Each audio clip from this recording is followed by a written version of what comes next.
வருகைக்கும் இந்த உலகத்திற்கு முடிவுக்கும் அடையாளம் என்ன எங்களுக்கு சொல்ல வேண்டும் என்றார்கள். அப்போஸ்தலர்களுடைய வாழ்க்கையில இயேசு கிறிஸ்துடைய வருகைக்கும் இந்த உலகம் முடிவடைவதற்கும் கூடிய அடையாளத்தை அப்போஸ்தலர்கள் சீஷர்கள் இயேசுவிடத்தை கேட்கிறாங்க. அப்போ இயேசு பல பதில்களை அவர்கள் சொன்னாலும் அந்த பதில்களுடைய அர்த்தத்தை ஒவ்வொன்றாக நாம் பார்க்க வேண்டும். கடைசி நாட்களிலே இந்த டிசம்பர் மாதம் வரப்போகுதுனாலே நம்ம என்ன பண்ணுவோம், இதெல்லாம் நம்ம தியானிக்க வேண்டிய சூழ்நிலை வருகிறது. காரணம் என்ன, இந்த டிசம்பர் மாதம் வருதுன்னு நினைச்சாலே புயலும் தானே வரும், சுனாமி வரும், வரதா புயல் வரும், இப்போ நிறைய பெரிய தலைவர்கள்லாம் மறிக்கிறாங்க பாருங்களேன். அப்போ இது பிரச்சனைகள் வரும்போது நம்ம என்ன பண்ணணும், இந்த உலகத்தின் முடிவு எப்போ வரும், இயேசு எப்போ வருவார், இயேசு எப்போ வருவார், இந்த உலகம் எப்போ முடிவடையும் என்பது நமக்கு ஒரு என்ன பண்ணணும், அது என்ன எப்போது இருக்கணும். ஒரு விசுவாசிகளுக்கு கிறிஸ்து எப்போ வருவார், இந்த உலகம் எப்போ முடிவடைய போகிறது என்கிறதை குறித்து அப்போஸ்தலருக்கு ஒரு சந்தேகம். இயேசு தேவாலயத்தை விட்டு என்ன பண்றாராம், விட்டு புறப்பட்டு போகையில், தேவாலயத்தை விட்டு புறப்பட்டு போகையிலே 24ஆம் அதிகாரம், மத்திய சுவிசேஷம் 24ஆம் அதிகாரம், இயேசு தேவாலயத்தை விட்டு புறப்பட்டு போகையிலே, அவர் இயேசு தேவாலயத்தில் இல்லை, விட்டு என்ன பண்ணா, புறப்பட்டு வெளியே வந்துட்டார். இன்னைக்கு அநேகருடைய தேவாலயத்தை விட்டு இயேசு என்ன பண்றாரு, விட்டு வெளியே வந்துட்டார். ஏன் வெளியே வந்துட்டாரு, தேவாலயத்தில் அவரால் இருக்க முடியல, தேவாலயத்தில் அவரால் என்ன பண்ணல, இருக்க முடியல. அங்க பரிசேயர்கள், சதுசேயர்கள், மாயக்காரர்கள், மாய வித்தைக்காரர்கள், பொருளாசைக்காரர்கள், விபச்சாரக்காரர்கள் கள்ளர் புகையை ஆக்கிட்டாங்க. தேவனுடைய ஆலயத்தை என்ன பண்ணிட்டாங்க, இன்னைக்கு கள்ளர் புகையை ஆக்கிட்டாங்க, வியாபார ஸ்தலம் ஆக்கிட்டாங்க. இயேசுவை வைத்து என்ன பண்ணிட்டாங்க, வியாபார ஸ்தலம் ஆக்கிட்டாங்க. இன்னைக்கு எங்க பார்த்தாலும் வியாபாரங்கள், சபைகளில் வியாபாரத்தை வைக்கிறாங்க. இன்னைக்கு கிறிஸ்துமஸ் காலம் வந்துருச்சு இல்ல, இப்ப பாருங்க எல்லாரும் கேரளா ரவுண்ட் சொல்லிட்டு என்ன பண்ணுவாங்க, ஒரு கூட்டம் வர ஆரம்பிச்சிடும். இன்னிலிருந்து டிசம்பர் 1ஆம் தேதி இருந்து ஆரம்பிச்சிடும். சில பேர் 2 மாசத்துக்கு முன்னாடி ஆரம்பிச்சிட்டாங்களாம். எதுக்கு இதெல்லாம் நீங்க நினைக்கிறீங்க, இப்போ கிறிஸ்து இதுல மகிமை போடுவாரா அப்படின்னு பார்த்தா வேதம் அப்படி சொல்லல பாருங்க. இதுல தேவன் மகிமை போடுவார். அதனாலதான் நம்ம ஆலயத்துல, ஜெப ஆலயத்துல, இயேசு ஜெப ஊழியத்துல என்ன பண்ணல, இந்த கேரளா ரவுண்ட் நம்ம வைக்கிறது கிடையாது. சில பேர் கேட்டாங்க வைக்கலாமா அப்படின்னா, இல்ல இல்ல அதெல்லாம் வேண்டாம். எதுக்கு இதெல்லாம் வைக்கிறாங்க, ஏன் வைக்கிறாங்க அப்படின்னு நீங்க யோசிச்சு பாத்தீங்களா? கேலண்டர் ஒன்று வந்து கேலண்டர் கொடுப்பாங்க. கேலண்டர் கொடுத்தா நீ ஒரு காணிக்கை கொடுக்கணும். ஒரு சும்மா கொடுப்பீங்க, 500, 1000, 2000, 3000 அப்படி கையில் கொடுப்பீங்க. இப்போ வசூல் பண்றதுக்காக இந்த கேலண்டர் ரவுண்டு நம்ம என்ன பண்ணக்கூடாது, போகக்கூடாது. நோக்கம் சரியா இருக்கணும் பாருங்க. அது யாரா இருந்தாலும் சரி, நானா இருந்தாலும் சரி, கேட்கறவங்க யாரா இருந்தாலும் சரி, என்ன தப்பா நினைச்சாலும் சரி, தப்பா நினைக்காம போனாலும் சரி, நான் கர்த்தருடைய ஊழியக்காரன். மனுஷனை பிரியப்படுத்துவதற்கு நான் மனுஷனுக்கு பிரியமா நடக்கலாம். நீ விரும்புறீங்க சொல்லிட்டா நான் உங்க வீட்டுக்கு வரலாம். அப்ப உன்னை மனுஷனை பிரியப்படுத்த விரும்புறேன். நான் மனுஷனை பிரியப்படுத்த விரும்புறேன்னா இது வரைக்கும் நான் தேவனை என்ன பண்ண முடியாது, தேவனை பிரியப்படுத்த முடியாது. அப்ப நாம் தேவனை பிரியப்படுத்தக்குள்ளா இருக்கணும். ஒவ்வொரு வீடுகளிலும் போயிட்டு அன்னைக்கு கிறிஸ்துமஸ் தாத்தா வந்து பாட்டு பாடி ஆட்டு பாடி என்ன பண்றது, ஏதோ பரிசு கொடுக்குற மாதிரி கேலண்டர் கொடுத்து என்ன பண்றது, வசூல் பண்றதுக்கு ஒரு தன்மை என்ன பண்றாங்க, உருவாக்குறாங்க. சபையில பொருளாதார குறைவு, கர்த்தர் குறைவுகள் நிறைவாக்குறவர். ஏன் இந்த அறிவு உனக்கு இல்ல?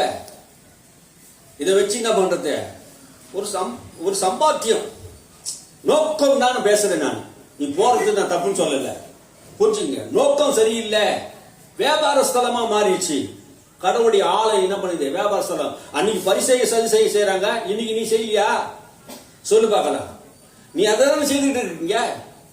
பரிசெய்யரும் சதுசெய்யரும் செய்ததுதான் நீங்க பண்ணாங்க, கள்ளர் புகையை ஆகிட்டாங்க. இன்னைக்கு சபையினுடைய நோக்கம் என்ன ஆகி போச்சு, ஆத்மா அறுவடை தான் சபையுடைய நோக்கம், சுவிசேஷம் தான் சபையுடைய நோக்கம், கிறிஸ்துவை பற்றி அறிவிப்பது தான் கிறிஸ்துவ சபையின் நோக்கம். ஆனா அந்த நோக்கத்தை மறந்து இயேசு தேவாலயத்தை விட்டு வெளியே வந்துட்டார். அங்க ஒரு இதுவா சொன்னாலும் நான் சொல்றேன், ஏன் தேவாலயத்தை விட்டு வெளியே வர? அப்போ என் வீடு எல்லாருக்கும் ஜப வீடு எனப்படும், அங்கே அவர்களை கூட்டி வந்து மகிழ பண்ணுவேன். அப்போ தேவனுடைய ஆலயம், இந்த ஆலய கட்டிடங்கள் எல்லாம் எப்படி இருக்குது, ஜப வீடு. நம்ம எல்லாரும் ஜெபிப்பதற்கு, ஒருமனப்பட்டு வந்து ஜெபிப்பதற்கு இந்த கட்டிடங்கள், இந்த ஆலயம் எல்லாம் நமக்கு கொடுக்கப்பட்டிருக்கிறது. அதுக்குதான் நம்ம தவிர யூதர்கள் அன்னைக்கு என்ன நினைச்சாங்க, சாலமோன் கட்டின அந்த தேவாலயத்தை மகிமைப்படுத்தினார்கள். ஆலயத்திலே, எங்கள் ஆலயத்திலே பொண்ணு இருக்குது, வெள்ளி இருக்குது, எல்லாம் இருக்குது. தேவனுடைய சித்தம் இல்ல, தேவனுடைய அன்பு இல்ல, தேவனுடைய இரக்கத்தை விட்டுட்டாங்க. ஆலயத்துல எல்லாம் இருக்குதுங்க, குத்து விளக்கு எரியுது, அப்பம் சொல்றாங்க, பலி செலுத்துறாங்க, எல்லாம் இருக்குது. ஆனா ஆலயத்துல தேவ மகிமை இல்ல. சாலமோன் கட்டின அந்த ஆலயத்துல என்ன நடந்ததுதான், அந்த ஆலயத்தை காட்டுறாங்க. என்ன சொல்றாரு, இயேசு தேவாலயத்தை விட்டு புறப்பட்டு போகையில அவருடைய சீஷர்கள் தேவாலயத்தின் கட்டிடங்களை அவருக்கு காண்பித்து அவரிடத்திலே வந்தார்கள், காண்பிக்க அவரிடத்திலே வந்தார்கள். தேவாலயத்தின் கட்டிடங்கள், அதனுடைய கல்லு, அந்த அலங்கரிக்கப்பட்ட அந்த கல், விலை உயர்ந்த கல்லு, அந்த ஆலயத்தை கட்டப்பட்ட கல்லை குறித்து அவரிடத்தில் பேசினாங்க. யூதருடைய பெருமை என்ன தெரியுமா, தங்களுடைய ஆலயத்தை குறித்து அவர் பெருமையா பேசினார்களே தவிர எதை மதிக்கல. கடவுளுடைய சட்டங்களையும் திட்டங்களையும் இரக்கத்தையும் அன்பையும் விட்டுட்டு பலிகளையும் காணிக்கைகளையும் செலுத்துவது, தசபாகம் கொடுக்கிறதையும் மாத்திரமே அவருடைய நோக்கமா இருந்ததை தவிர இதெல்லாம் சபையில பேசுவாங்களா? இந்த சபையில தான் பேசுவாங்க. அப்படி நிலையிலுயா காணிக்கை தசபாகத்தை பத்தி உடைக்கிறாரு அப்படின்னா, கொடுத்தாலும் கொடு, கொடுக்காதையும் போ, அதை பத்தி நாங்க என்ன பண்றதில்ல, கவலைப்பட மாட்டோம். அம்மே நிலையிலுயா. அப்போ காணிக்கை கொடுக்கலாமா? அதெல்லாம் கொடு, கொடு, கொடுக்காம போ, அது உன்னுடைய விருப்பம். யாருக்கு நீ கொடுக்குற? மனுஷனை பார்த்தா கொடுக்குற, மனுஷனுக்காக நம்ம ஒரு நாள் கொடுக்க கூடாது. ஆமே நிலையிலுயா.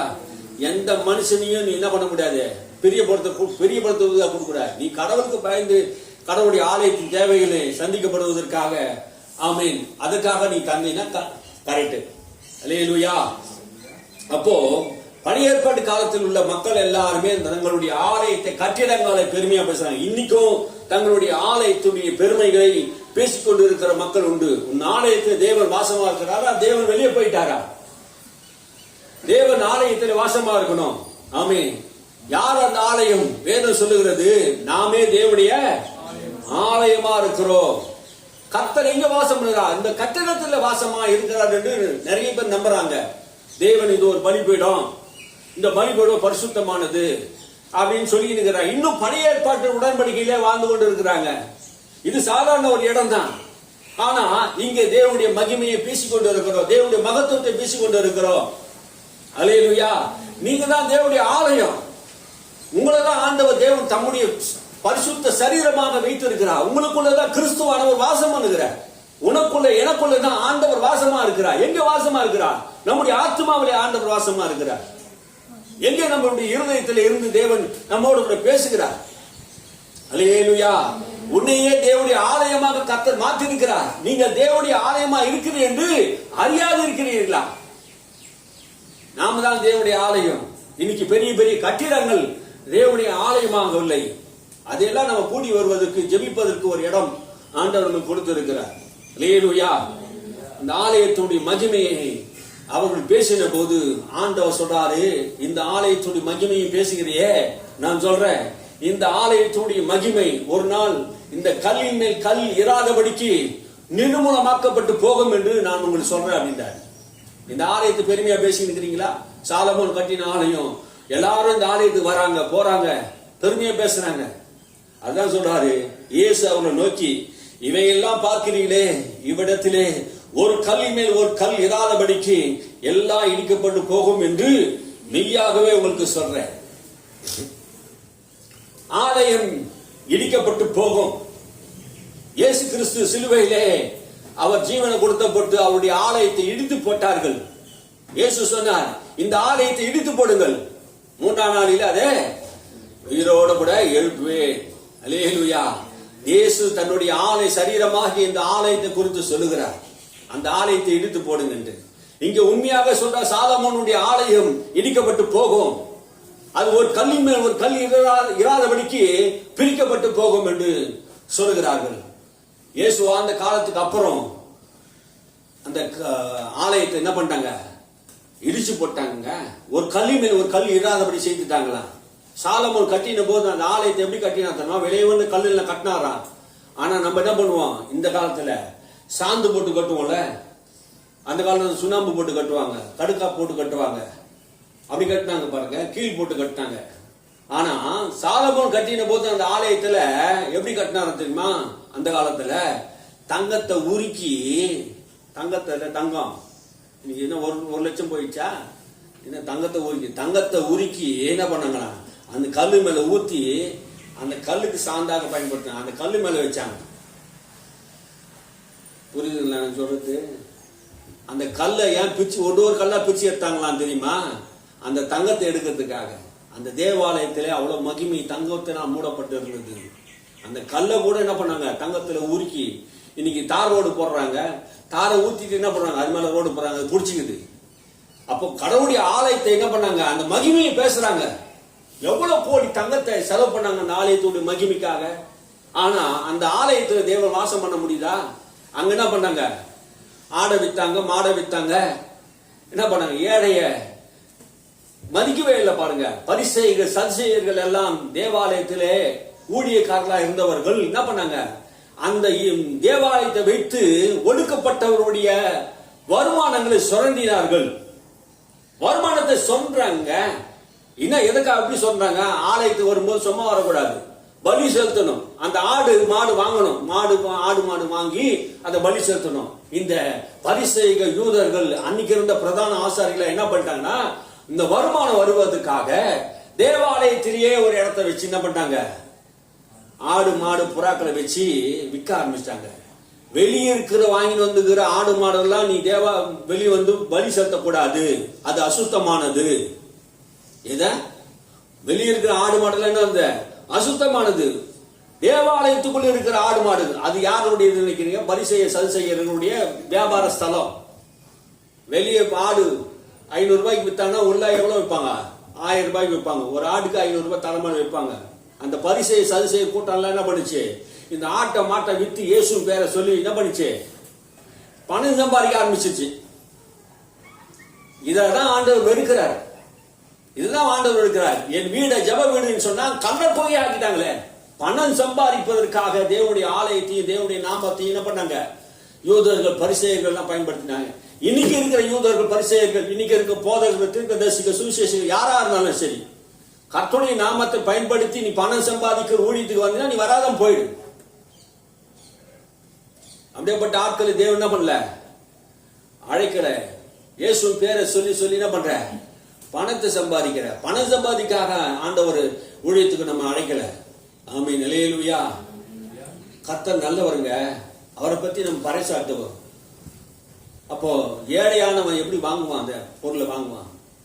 500 ரூபாய் வெளியே விற்கிற பொருள் உள்ள வந்து 1000 ரூபாய் வித்தா அது அநியாயமா இல்ல? 1 ரூபாய் தண்ணியில ஒரு ரூபாய் 2 ரூபாய்க்கு அதிகமா வித்தாலே ரயில்வே ஸ்டேஷன்ல நம்ம அதுக்கு மேல கோவப்படுறோமா இல்லையாங்க?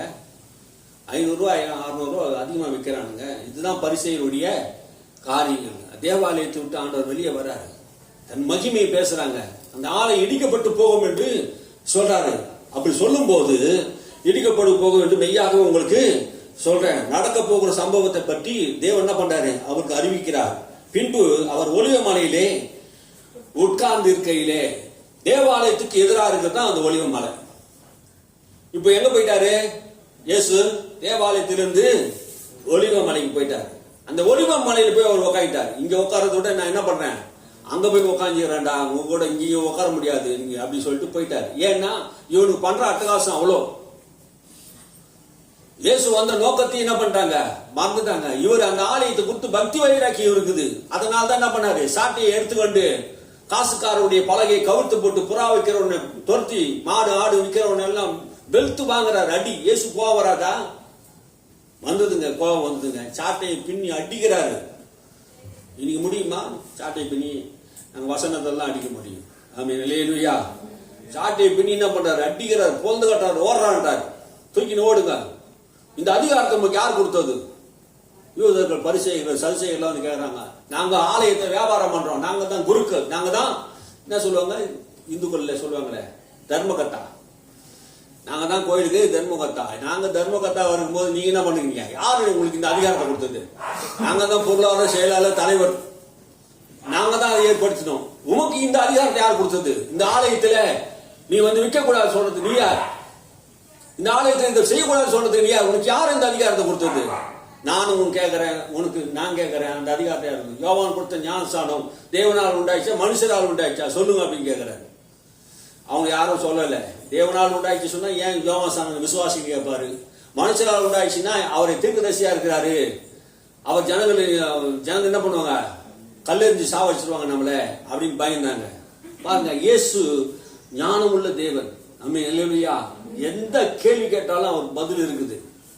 ஆமென். நம்முடைய வாழ்க்கையில நாம் புரிந்து கொள்ளணும், இயேசுவை போல நம்ம வாழ கற்றுக்கணும்.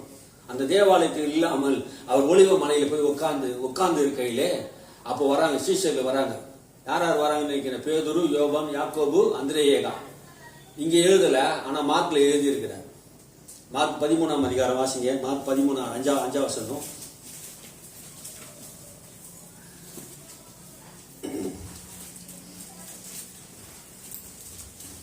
இயேசு அவர்களுக்கு பிரதியுத்தரமாக, ஒருவனும் உங்களை வஞ்சியாதபடிக்கு எச்சரிக்கையா இருங்கள். 3ஆம் வசனத்தை வாசிங்க. இயேசு அவர் தேவாலயத்துக்கு எதிராக, பின்பு அவர் தேவாலயத்துக்கு எதிராக ஒலிவ மலையின் மேல் உட்கார்ந்திருக்கையில் பேதுருவும் யாக்கோபும் யோவானும் அந்திரேயாவும் அவரிடத்தில் தனித்து வந்து யார் அவங்ககிட்ட கேட்டாங்க. ஆனா சில இடத்துல பாருங்க, பைபிள்ல பேர் சொல்லப்படல. இந்த விஷயத்தை என்ன பண்றாரு? 3 இடத்துல எழுதுறாங்க. லூக்காவை எழுதுறாரு, மத்திய எழுதுறாரு, யோவான் எழுதுறாரு. எல்லாரும் என்ன பண்றாங்க? தெளிவா தான் எழுதுறாங்க. பாருங்க, அது சொல்றாரு பாருங்க. தேவாலயத்துக்கு எதிராக ஒலிவ மலையில் உட்கார்ந்து இருக்கையிலே பேதுரு, யோவான், அந்திரேயா, யாக்கோபு என்கிற 4 பேர் என்ன பண்ணாங்க? அவர் இடத்துல வராங்க. இயேசுவை தேடி வராங்க. ஏன் ஆண்டவர் ஆலயத்தில் உட்காராம ஒலிவ மலையில் போய் உட்கார்ந்து இருக்கிறாரு? அப்போ இதெல்லாம் என்ன, எதுக்காக போனாரு? கோச்சிட்டு போய்க்கிறாரு. அங்க போய் கேட்கறாங்க. அப்போ கேட்க சொல்ல, இவைகளை எப்போது சம்பவிக்கும்? எவைகள் எப்போது சம்பவிக்கும்? இந்த உலகம் எப்போ முடிவடையும்? அதெல்லாம் கேட்கறாங்க. இவைகள் எப்போது சம்பவிக்கும்? இவைகள் எல்லாம் நிறைவேறும் காலத்துக்கு அடையாளம் என்ன எங்களுக்கு சொல்ல வேண்டும் என்றார்கள். இதெல்லாம் நிறைவேறுவதற்கு காலம் என்ன, அடையாளம் என்ன எங்களுக்கு சொல்லணும். இது எப்போ நடக்கும்? எது எப்போ நடக்கும்? அப்ப அந்த 4ஆம் மத்திய சுவிசேஷத்துல 3ஆம் வசனத்தை வாசிங்க.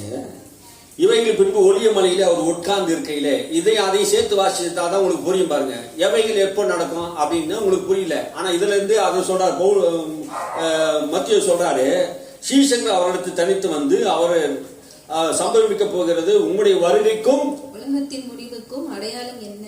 உம்முடைய வருகைக்கும் உலகத்தின் முடிவுக்கும் நடக்க போற அடையாளங்கள் என்ன? எது அடையாளம்? அவங்க என்ன கேட்டாங்க? அடையாளம் என்ன? அப்போ நீ திரும்ப வருவி? எங்க உட்காந்து சொல்றாரு தெரியுமா? ஒலிவ மலையில உட்காந்து சொல்றாரு. இயேசு எங்க இறங்க போறாரு கடைசி நாட்களில? அந்த ஒலிவ மலையில தான். எந்த ஒலிவ மலையில உட்காந்து சொன்னாரோ அதே ஒலிவ மலையில தான் வரப்போறாரு. அந்த ஒலிவ மலை இப்ப இன்னைக்கு ஆயத்தமா இருக்குதான், இயற்கையே ஆயத்தமா இருக்குது. ஒலிவ மலையில வரப்போறாரு. அந்த ஒலிவ மலையில அவர் வரும்போது அந்த ஒலிவ மலை 2ஆக பிளக்குமா. இப்போது அந்த ஒலிவ மலையில ஒரு ஹோட்டல் கட்டுறதுக்கு, பெரிய ஸ்டார் ஹோட்டல் கட்டுறதுக்கு ஆயத்தம் பண்ணினாங்களாம். பாருங்க, அந்த ஆயத்தம் பண்ணும்போது மண் ஆராய்ச்சி பண்ணினாங்க. ஆராய்ச்சி பண்ணும்போது அந்த ஒலிவ மலையில கட்ட முடியலையே. காரணம் என்ன? எப்போ இருந்தாலும் அந்த மலை என்ன பண்ணும், 2ஆ பிளந்துரும் அப்படின்னு ஆராய்ச்சி இருந்து. அதனால அந்த ஸ்டாப் பண்ணிட்டாங்க. பாருங்க, இத வேத வல்லுநர்கள் சொல்றாங்க.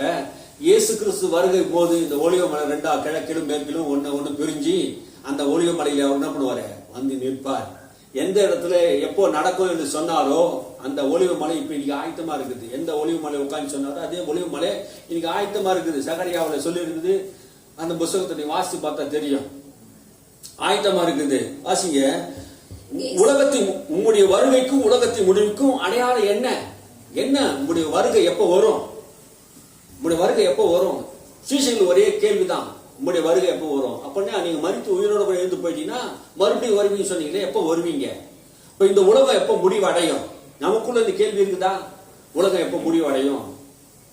எல்லாருக்கும் இருக்குது. பாருங்க, இயேசு வரும்போது இந்த உலகம் முடிவடைய போகுது. ஆமென். அந்த உலகத்தை குறித்து நாம் படிக்கும் போது இயேசு அவங்களுக்கு பிரதியுத்தரமாக சில பதில்களை சொல்றாரு. ஒருவனும் உங்களை வஞ்சியாதபடி எச்சரிக்கையா இருங்க. ஒருத்தன் கூட உங்களை வஞ்சிக்க கூடாதபடிக்கு என்ன பண்ணுங்க? எச்சரிக்கையா இருங்க. ஏன் வஞ்சிப்பாங்க? யார் வஞ்சிப்பாங்க? கள்ள தீர்க்கதரிசிகள் கூடுமான மட்டும் தெரிந்து கொள்ளப்பட்டவர்கள் என்ன பண்ணுவாங்க? வஞ்சிப்பார்கள். மத்திய சுவிசேஷம் 7ஆம் அதிகாரத்துல 7ஆம் அதிகாரம் தான் நினைக்கிறேன். என்ன பண்ணுவாங்க? வஞ்சிப்பார்கள். 15 வசனம் வாசிங்க. கள்ள தீர்க்கதரிசிகளுக்கு எச்சரிக்கையா யாருக்கு எச்சரிக்கையா இருக்கணும்? கள்ள தீர்க்கதரிசிகளுக்கு எச்சரிக்கையா இருங்கள். அவர்கள் ஆட்டுத்தோலை போர்த்து கொண்டு உங்களிடத்திலே வருவார்கள், உள்ளத்திலே அவர்கள் பட்சிக்கிற ஓநாய்கள். என்ன சொல்ல வர்றாரு இங்க சொல்லும் போது எப்படி சொல்ற? கள்ள தீர்க்கதரிசிகள் எச்சரிக்கையா இருங்க. கள்ள தீர்க்கதரிசிகள் எச்சரிக்கையா, இங்க எச்சரிக்கையா இருங்கள் அப்படின்னு சொன்னாரு. இங்க என்ன சொல்றாரு? கள்ள தீர்க்கதரிசிக்கு எச்சரிக்கையா இருக்கணும். அப்ப கள்ள தீர்க்கதரிசி யார்? கள்ள தீர்க்கதரிசி அவர் என்ன பண்ணுவாங்க? ஓநாய். அவர் ஓநாய்கள். அவர் எப்படி வருவாங்களாம்? ஆட்டு தோலை போட்டுக்கின்னு வருவாங்க. அப்படின்னா என்ன அர்த்தம்? ஆட்டு தோலை போட்டுக்கின்னு சபையில பாஸ்டராக வருவாங்க, தீர்க்கதரிசியா வருவாங்க, அப்போஸ்தலராக வருவாங்க, பிஷப்புகளா வருவாங்க, இப்படிலாம் வருவாங்க பாருங்க. இப்போ இப்படியாப்பட்டவர்கள் என்ன பண்ணுவாங்க? கூடுமான மட்டும் எல்லாரையும் என்ன பண்ணுவாங்க? வஞ்சிக்கிறவர்களா இருப்பாங்க. இவங்க என்ன பண்ணுவாங்க? எல்லாரையும் வஞ்சிப்பாங்க. எப்படி வஞ்சிப்பாங்க? எப்படி வஞ்சிப்பாங்க? வசனத்தை என்ன பண்ணுவாங்க? தனக்கு சாதகமா சொல்லி என்ன பண்ணுவாங்க? ஜனங்களை ஏமாற்றி வஞ்சிக்கிற ஒரு கூட்டம். தனக்கு சாதகமாகவே. அப்போ தனக்கு எதெல்லாம் சாதகமா இருக்குதோ அதெல்லாம் சொல்லுவாங்க. தேவன் சொல்லாததை சொன்ன மாதிரி சொல்லுவாங்க. தீர்க்கதரிசி, கள்ள தீர்க்கதரிசினா யாரு? கள்ள தீர்க்கதரிசினா யாரு? கள்ளத்தனமா தேவன் சொல்லாதத தேவன் சொன்ன மாதிரி கடவுள் தான் என்கிட்ட சொன்னாரு அப்படின்னு என்ன பண்ணுவாங்க? சொல்லுவாங்க. இப்போ டிசம்பர் மாசம் வந்துச்சு, அடுத்த மாசம் 1ஆம் தேதி வரும். நிறைய தீர்க்கதரிசி ஏந்துக்குவாங்க பாருங்க. இது வரைக்கும் தீர்க்கதரிசனமே சொல்லியிருக்க மாட்டாங்க. ஆனா 1ஆம் தேதி ஆனா ஆவியானவர் எங்க இருந்து தான் அவங்க மேல இறங்கி தீர்க்கதரிசனம் சொல்லுவாருன்னு தெரியாது. பாக்குறீங்களா? 1ஆம் தேதி ஆனா வந்துச்சுன்னா பாருங்க, டிசம்பர் 31ஆம் தேதி நைட்டு நிறுத்துவாங்க. அது அந்த மாசம் ஃபுல்லா எங்கெங்கெல்லாம் போட்டோ வைப்பாங்க. தீர்க்கதரிசனமா சொல்லுவாங்க. ஆவியானவர் என்னிடத்து சொன்னா, பரிசுத்த ஆவியானவர் என்னிடத்து சொன்னா, உண்மையா பரிசுத்த ஆவியானவர் சொன்னா ஸ்தோத்திரம். அந்த தீர்க்கதரிசி சொன்னது நடக்கும். எந்த தீர்க்கதரிசி? நல்ல தீர்க்கதரிசி சொன்னா நடக்கும். ஆனா கள்ள தீர்க்கதரிசி சொன்னது நடக்காது. அப்போ நடக்கும் நடக்காது. தீர்க்கதரிசி சொல்லுகிறதெல்லாம் நிதானித்து பார்க்கணும். யார் நல்ல தீர்க்கதரிசி? அவன் சொன்ன தீர்க்கதரிசனம் எழுதி வைத்துக்கணும். எழுதி வைத்துட்டு அவன் சொன்னது நடக்குதா நடக்கலன்னு பார்க்கணும். அப்படி நடக்கலன்னா பழைய ஏற்பாட்டு பிரகாரம் நம்ம என்ன செய்யணுமா? அவன் சொன்னது நடக்கலன்னா அந்த வருஷத்துக்கு 1 வருஷம் வரையும் பார்க்கணும். சொல்லலைன்னா என்ன பண்ணணும்னா கல்லெறிஞ்சி சாகடிக்கணும். கல்லெறிஞ்சி சாகடிச்சிருக்கீங்களா? பெரிய பெரிய ஆளுங்களா இருக்கிறாங்க. 2 லட்சம் 3 லட்சம் 4 லட்சம் போய் வியூவர்ஸ் எல்லாம் இருக்கிறாங்க. அவங்களுக்கெல்லாம் கள்ள தீர்க்கதரிசிகளுக்கு, கள்ள போதகர்களுக்கு. ஆனா நம்ம என்ன பண்ண முடியும்? சொல்ல முடியுமா அவங்கள கள்ள தீர்க்கதரிசின்ட்டு? தேவன் சொல்லாததை சொன்ன மாதிரி, தேவன் என்கிட்ட சொன்னார் இந்த வருஷம் இது நடக்கும் அப்படின்னு சொல்லுவார். ஆனா நடக்காது. நம்மளே யாரு? கள்ள தீர்க்கதரிசி தான். அப்போ கள்ள போதகர்கள், கள்ள தீர்க்கதரிசி கூடுமான மட்டும் தெரிந்து கொள்ளப்பட்டவர்களே வஞ்சிக்கப்படுவார்கள். அப்போ கள்ள தீர்க்கதரிசிகள் இவர்களை என்ன பண்ணுவாங்க? அற்புதங்கள் அடையாளங்களையும் செய்வாங்களாம். என்ன செய்வாங்க? அற்புதங்களும் அடையாளங்களும் செய்வாங்க. அப்போ அற்புதங்கள் அடையாளங்கள்லாம் செய்துட்டு இயேசு கிறிஸ்து நாமத்தினால் பேயின் தோத்துவாங்க, பிசாசம் தோத்துவாங்க, பேயும் கீழ்படியும், பிசாசம் ஓடும், அற்புதம் நடக்கும், அடையாளம் நடக்கும். இயேசு சொன்னாரு, உங்களுடைய நாமத்தினால் அற்புதங்கள் செய்தாமே, அடையாளங்களை செய்தாமே அப்படின்வாங்க. அவங்க அற்புதங்கள் செய்தாங்க, அடையாளம் செய்தாங்க, எல்லாம் செய்தாங்க. ஆனா இயேசு கதவு மூட்டாரு. கதை திறக்கும்படி கேட்கறாங்க. கதை திறந்து பார்த்தா இவங்க நிக்கிறாங்க. கேட்டா என்ன சொல்றாரு தெரியுமா? நீர் உங்களுடைய வீதிகளிலே நடந்து வரும்போது நாங்கள் உங்களுடைய பிரசங்கத்தை கேட்டோமே, நீ தேவாலயத்தில் இருக்கும் போது உம்மோடு கூட உட்காந்து சாப்பிட்டோமே அப்படின்னு சொல்லுவாங்க. அப்போ அக்கிரம செய்யக்காரன் என்னை விட்டு அகண்டு போங்க, யாரும் எனக்கு தெரியாதுன்னு சொன்னாங்க. அப்போ கள்ள தீர்க்கதரிசி என்ன பண்ணுவாங்க? கூடுமான மட்டும் எல்லாரும் வஞ்சிப்பார்கள். அப்போ அது யாருன்னா பிசாசின் உபதேசத்தை கொண்டு வருகிறவர்கள். சபையிலே பிசாசின் உபதேசத்தை கடைசி நாட்கள் என்ன பண்ணுவாங்க? கொண்டு வருவாங்க. அப்படியாப்பட்ட மக்களுக்கு நம்ம என்ன பண்ணணும்? எச்சரிக்கையா இருக்கணும். கள்ள தீர்க்கதரிசிகளுக்கு எச்சரிக்கையா இருக்கணும். அவங்க சொல்றதெல்லாம் தங்களுக்கு வருமானம் வருவதற்காகவே மக்களை ஏமாற்றி தன் பக்கமா ஜனங்களை திருப்புவது. ஒரு அரசியல்வாதி மக்களை ஏன் தன் பக்கமா திருப்புறான்? தனக்கு ஓட்டு வேணும், அதிகாரம் வேணும், பதவி வேணும். அதுக்காக தன்னுடைய மக்கள் என்ன பண்றான்? தன் பக்கமா திருப்புறான். இன்னைக்கும் அப்படியாப்பட்ட கூட்டங்கள் பார்க்கிறார். எனக்குன்னு ஒரு கூட்டத்தை நான் என்ன பண்றேன்? உருவாக்க வேண்டும். அப்போ வேதம் சொல்லுது, பர்னபா என்பவன் ஜனங்களை கர்த்தரிடத்திலே திருப்பினான். அப்போ அவன் நல்ல ஊழியக்காரன். ஜனங்கள் எல்லாரும் உன் பக்கமா நீ திருப்பி கொள்ளும் போது அது யார்? அவன் கள்ள உபதேசி. பர்னபா என்பது கர்த்தரிடத்தில் ஜனங்களை சேர்த்தான், ஜனங்களுக்கு கர்த்தரிடத்தில் திருப்பினான். நம்ம யார்கிட்ட திருப்பணும்? என்ன விசுவாசி, நான் தான் நல்ல ஊழியக்காரன், நான் சொன்னா தீர்க்க தரிசனம் நடக்கும், எல்லாரும் என்கிட்ட வாங்க, நான் ஜெபம் பண்ணாதான் நடக்கும் அப்படின்னு சொல்றோம் கள்ள தீர்க்கதரிசி. நான் உங்களை என்ன சொல்றேன், சபையில் என்ன சொல்றேன், நீங்க ஜெபம் பண்ணுங்க, இயேசு உங்களுக்கு அற்புதம் செய்வார், இயேசு உங்களுக்கு நடத்துவார். நீங்க என்ன பண்ணுங்க, ஜெபம் பண்ணுங்க, இயேசு அற்புதம் செய்வார், நான் சொல்லி கொடுக்குறோம். கள்ள தீர்க்கதரிசியில் என்ன சொன்னா, எல்லாரும் என்கிட்ட வாங்க, எல்லாரும் என்கிட்ட வாங்க, நான் என்ன பண்ணுவேன், உங்களுக்காக ஜெபம் பண்ணுவேன், நான் உங்களுக்காக என்ன பண்ணுவேன், எல்லாத்தையும் செய்வேன், வாங்க. அப்போ நாம் ஜெபம் பண்ணி கொடுக்குற பேனாவை வச்சு நீங்க எக்ஸாம் எழுதுங்க, அப்போ பாஸ் பண்ணிடுவீங்க சொல்றாங்களா இல்லையாங்க? நடக்குதுங்க. பேனாவை விற்கிறாங்க, பேனா விற்கிறாங்க, பேனாவை ஜெபம் பண்ணி கொடுக்குறாங்க, பேனாவை வியாபாரம் பண்ண 5 ரூபா பேனாவை 20 ரூபாய் விற்கிறாங்க. ஒரு பேனாவுக்கு எவ்வளோ? 15 ரூபா. நம்ம தமிழ்நாட்டில் டாஸ்மார்க் விற்றாங்க, பாட்டிலுக்கு 10 ரூபான்ட்டு அதிகமாக வச்சு வாங்கின அமைச்சரையே நம்ம என்ன பண்ணல, விடலை. அங்க செய்தா மட்டும் தப்பு, இங்க செய்தா தப்பு இல்லையா? கண்டிப்பா எதுவாக இருந்தாலும் தப்பு தான். ஆமாம், அல்லேலூயா. இந்த பிரசவம் சில பேருக்கு வலிக்கத்தான் செய்யும், இது கேட்கறவங்களுக்கு வலிக்கதான், செய்யறவனுக்கு அது குற்றமா தான் இருக்கும். அப்போ இதெல்லாம் நீ செய்யாதன்ற, ஜனங்களை ஏன் ஏமாத்துற? பணம் சம்பாதிப்பதற்கு இதுனா சபை உன்னை ஆண்டவர் வச்சிருக்கிறார், அதுக்காக ரத்தம் சிந்தி சபையை வச்சிருக்கிறாரு. பணம் சம்பாதிக்கிறதுக்கு அல்ல, அவர் ரத்தத்தை குறித்து சாட்சி சொல்வதற்காக. ஆமென், அல்லேலூயா. இன்னைக்கு அப்படிதான் நிறைய பேர் என்ன பண்றாங்க, பேனா வித்துன்னுக்குறாங்க. யோர்தானிலிருந்து தண்ணி எடுத்துன்னு வராங்க, அது வீட்டில் தெளிக்கணுமா? யோர்தானிலிருந்து தண்ணி, இயேசு கிறிஸ்து ஞானஸ்தானம் பெற்ற தண்ணி, இயேசு ஞானஸ்தானம் பெற்ற இடம், அந்த இடத்துல என்ன பண்ணுவாங்க, அந்த தண்ணி எடுத்துன்னு வராங்க. அந்த தண்ணி எடுத்து வந்து எங்க தெளிக்கணுமா? வீட்டில் கிணத்துல ஊற்றணுமா, போர்ல ஊற்றணுமா, வீட்டில் எல்லாம் தெளிக்கணுமா? அப்போ என்ன விடுமா, பரிசுத்தமா ஆயிடும் அப்படின்னு போதிக்கிறாங்க பாருங்க. இன்னொரு சில பேர் என்ன உச்சகட்டமா போய் இயேசு ஞானஸ்தானம் எடுத்த இடத்துலயே என்ன பண்றாங்க, அங்கேயும் போய் இங்கே ஒரு ஞானஸ்தானம், அங்கேயும் போய் ஞானஸ்தானம் எடுக்கிறாங்க, அங்கேயும் என்ன பண்றாங்க, ஞானஸ்தானம் எடுக்கிறாங்க. இப்படி பிளைட் ஏறி போய் ஜோர்டான்ல போய் என்ன பண்றாங்க, ஞானஸ்தானம் எடுத்துன்னு வர கூட்டமும் உண்டு பாருங்க. இந்த ஞானஸ்தானம் சரி கிடையாதான், அங்க எடுத்தாதான் பரலோகத்துக்கு ஸ்ட்ரெயிட்டா போயிடுமா அப்படின்னு என்ன பண்றாங்க, போதிக்கிறாங்க. இதெல்லாம் தப்பான உபதேசங்கள் பாருங்க, தப்பான உபதேசங்கள். இதெல்லாம் என்ன பண்ணக்கூடாது, சபையில் அங்கீகரிக்க கூடாது. ஆகையால் வாசிங்க மத்திய சுவிசேஷம் 24. உம்முடைய வருகைக்கும்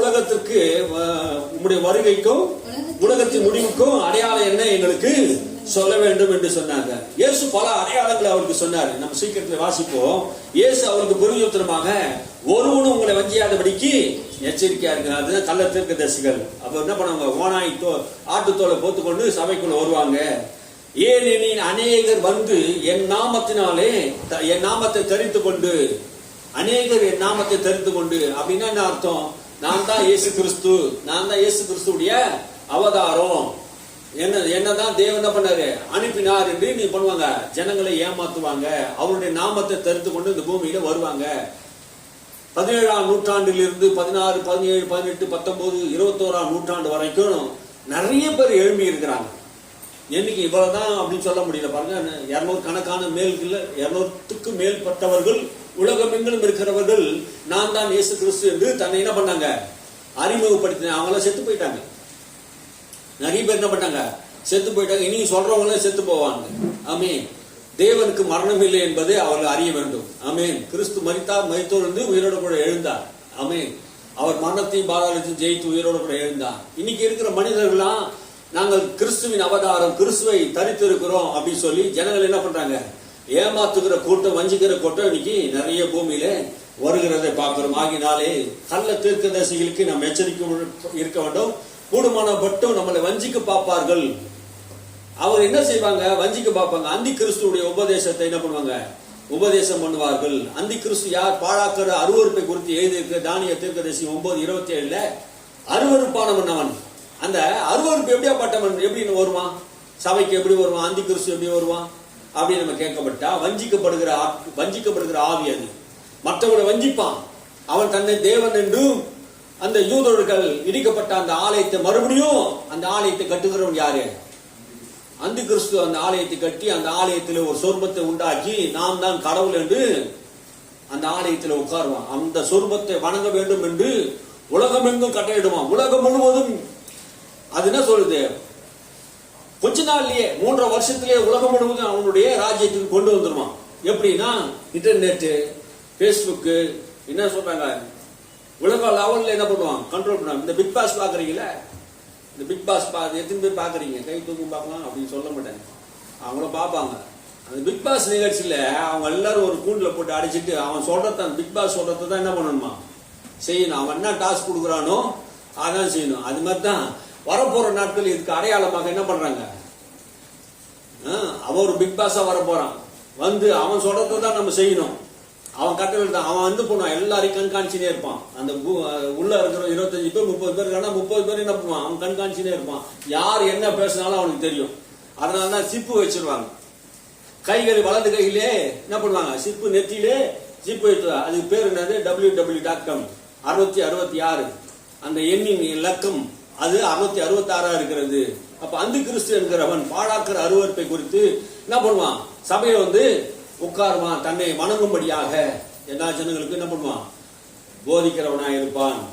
பாருங்க, வஞ்சிக்கிறவர்களா இருப்பார்கள். பாருங்க, என் நாமத்தினாலே என் நாமத்தை தரித்து கொண்டு நானே கிறிஸ்து என்று சொல்லி அநேகரை வஞ்சிப்பார்கள், யுத்தங்களும் யுத்த செய்திகளும் கேள்விப்படுவீர்கள். இயேசு சொன்ன அந்த உலகத்துக்கு முடிவுக்கும் உடைய வருகைக்கும் அடையாளம் என்ன என்று கேட்ட போது பல பதில்கள் சொன்ன போது யுத்தங்களும் யுத்த செய்திகளும் என்ன பண்ணுவீங்க, கேட்பீங்க. நம்ம கேட்டு இருக்கோமா, போன வருஷம் நடந்த சம்பவத்தெல்லாம் யுத்தங்களும் யுத்த செய்திகளும் நம்ம கேட்டோமே.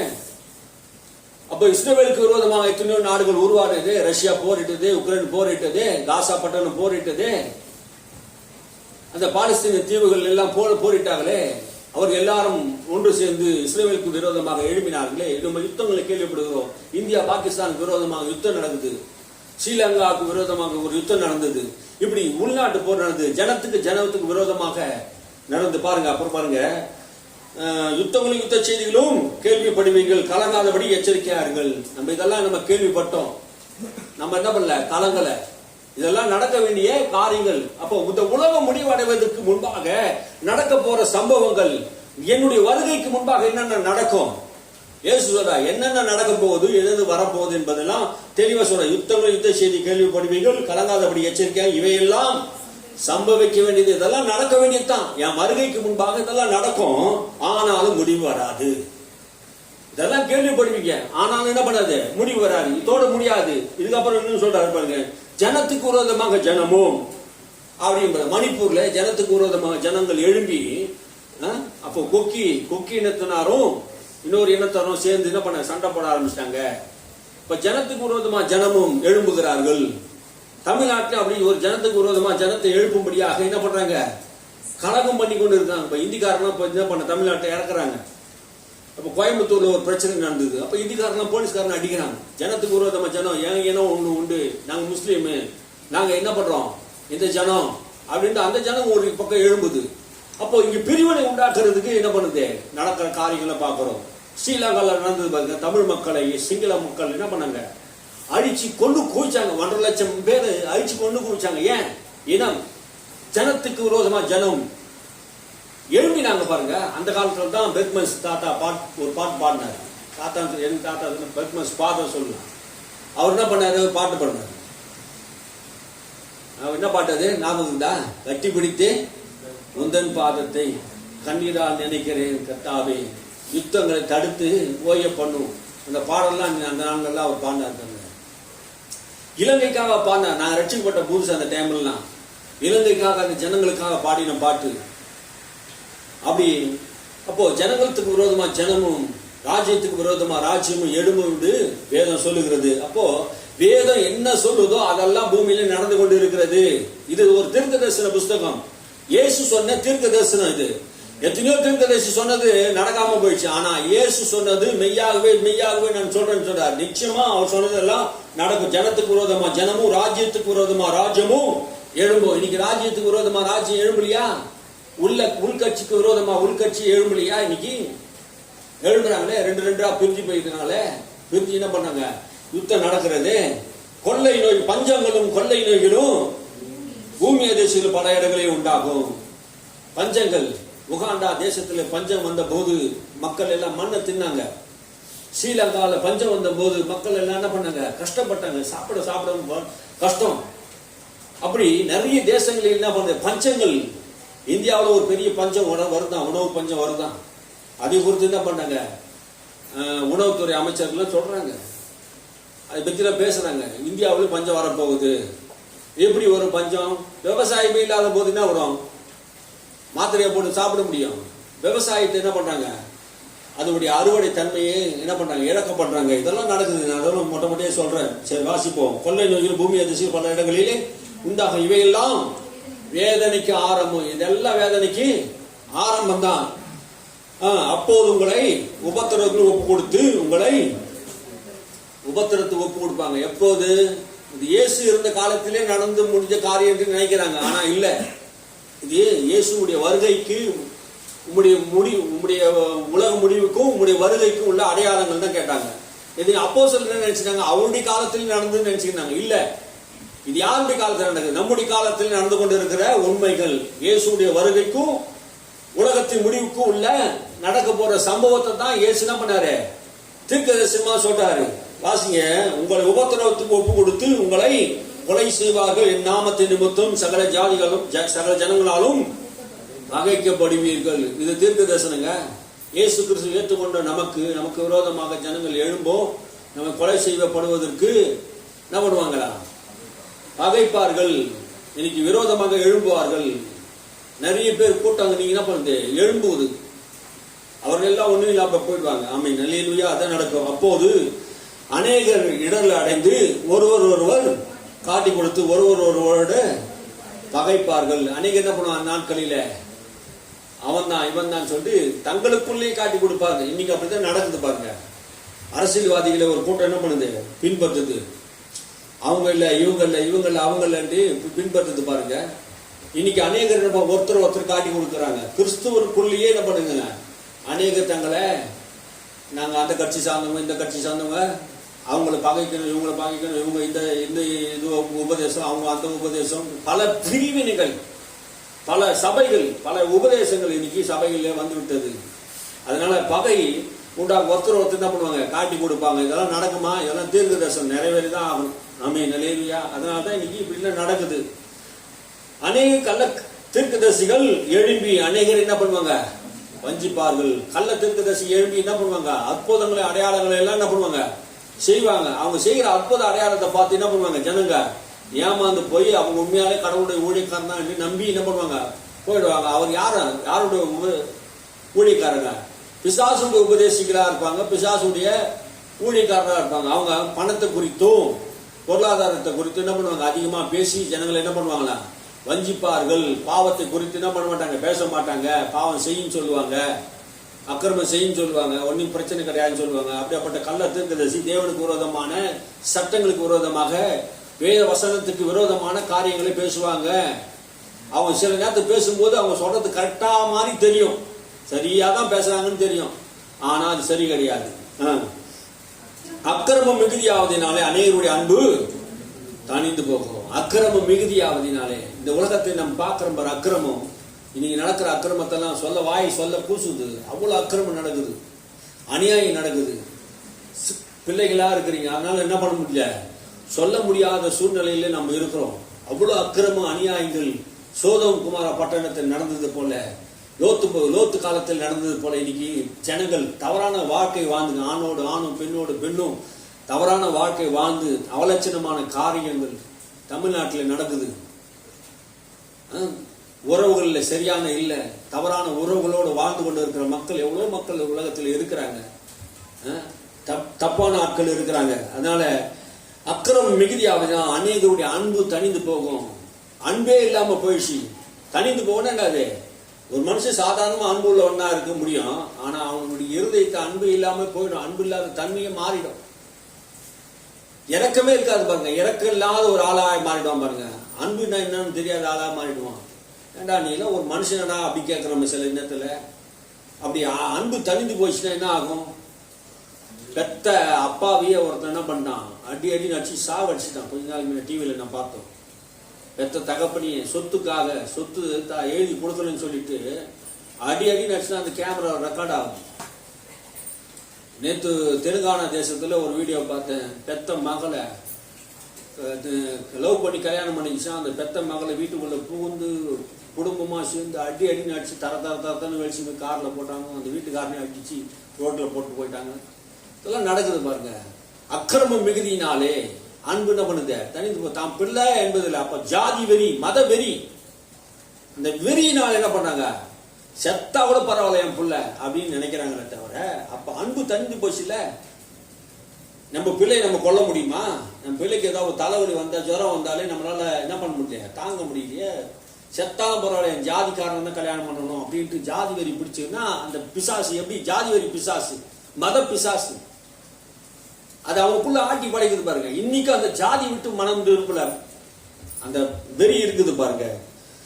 முடிந்து பரிந்து நிலை நிற்பவனே ரட்சிக்கப்படுவான். இதெல்லாம் சொல்லிட்டு கடைசியா 14ஆம் வசனத்துல நான் முடிக்க போறோம். 14ஆம் வசனம் என்ன சொல்றது, ராஜ்யத்துடைய இந்த சுவிசேஷம் பூலோகம் எல்லும் எங்கும் உள்ள சகல ஜாதிகளுக்கும் சாட்சியாக பிரசங்கிக்கப்படும், அப்போது முடிவு வரும். பூலோகம் உள்ள எல்லா மக்களுக்கும் ராஜ்யத்தின் சுவிசேஷத்தை பிரசங்கிக்கப்படும்.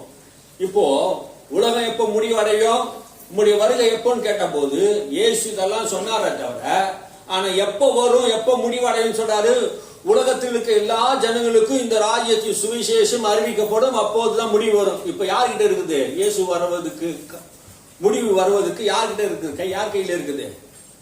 இயேசு யாரு எப்போ வர போறாரு அப்படின்னு கேட்டா, சபையானது எல்லா இடங்களிலும் எழும்பி போய் என்ன பண்ணுமா, எல்லா ஜனங்களுக்கும் சுவிசேஷத்தை அறிவிக்கணும். சுவிசேஷத்தை அறிவிச்சுட்டா, சபை அறிவிச்சுட்டா, அப்போதான் முடிவு வரும்.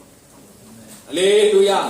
இந்த தீர்க்க தரிசனம் நிறைவேற போகுது. அப்போ இந்த உலகம் முழுவதும் பெரிய ஒரு எழுப்புதலை சந்திக்க போகுது. அது ராஜ்யத்தின் சுவிசேஷத்தை தேவனுடைய கரத்தில் இருந்து ஒரு வல்லமை புறப்பட போகிறது. ஆமே. சபையானது ஒரு விழிப்புணர்வோடு கூட எழுந்து பூமியில் இருக்க எல்லா ஜனங்களுக்கும் இந்த சுவிசேஷத்தை அறிவிக்க போகிறது. அப்போது திரளான ஜனங்கள் ரட்சிக்கப்படுவார்கள், மனம் திரும்புவார்கள்.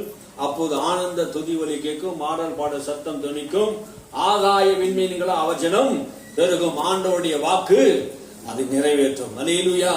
தேவனுடைய வருகை சமீபமா இருக்கிறது.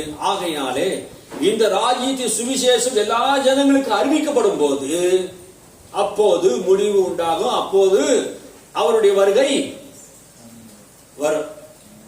அல்லேலூயா. அப்போ என்ன செய்யணும் சபை? இப்போ தேவனுடைய ராஜ்ய சுவிசேஷம் எல்லா இடங்களிலும் அறிவிக்க வேண்டியது நம்முடைய கடமை. அப்போ வருகைக்கு தாமதமா இருக்கிறது, நாம் தான் தாமதிக்கிறோம். ஆண்டவர் வரதுக்கு ஆயத்தமா இருக்கிறாரு.